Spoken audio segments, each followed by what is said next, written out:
Welcome to another episode of Tech Talk Today, where we dive deep into the fascinating world of programming languages and innovative technologies shaping our future. Today, we're exploring the emerging ecosystem around a new programming language called Practical.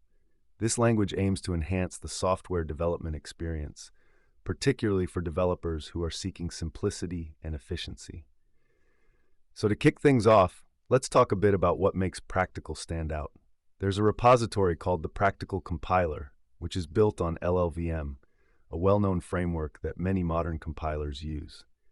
Now, LLVM might sound complicated, but think of it as the backbone that supports developers in building optimized programs without having to start from scratch every time.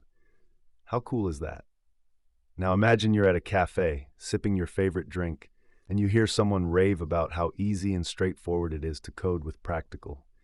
They mention it has semantic analysis features built right in. For those who aren't familiar, semantic analysis checks the logical consistency of your code, like a grammar check, but for programming languages.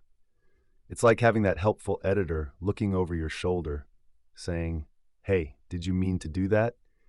This could really save time and enhance code quality. The community around Practical is also striving to make it accessible by providing extensive resources.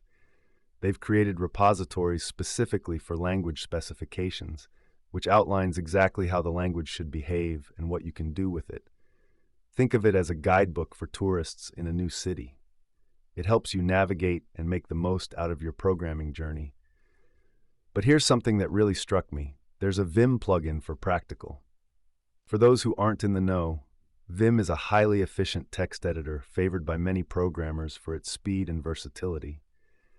This plugin integration suggests that Practical could be highly customizable and developer-friendly, appealing directly to those who love to tinker with their coding environments. How often do we hear developers grumble about not being able to find the right tools? This seems to address that need. Throughout our conversation, I can't help but wonder, how does Practical handle the learning curve? It's a challenge many new languages face.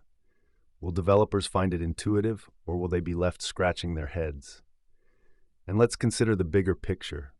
What does this all mean for the future of programming? With new languages like Practical emerging that prioritize both functionality and developer experience, are we looking at a shift in how we approach coding? Could this be the start of a new wave in language design? As we wrap up, I want to touch on some key takeaways. Practical is generating some serious buzz for its LLVM base and user-friendly features, including built-in semantic analysis tools and community-driven resources. With the integration of tools like Vim, it's clear that the developers behind Practical aim to create a language that not only works, but also feels good to use. So, if you're a developer or just someone interested in tech, keep your eyes on the horizon for Practical. It's exciting to think about how it may shape our coding practices in the future. Thanks for tuning in today. If you have any thoughts or experiences with Practical or any other new programming languages, we'd love to hear from you. Until next time, keep exploring and coding.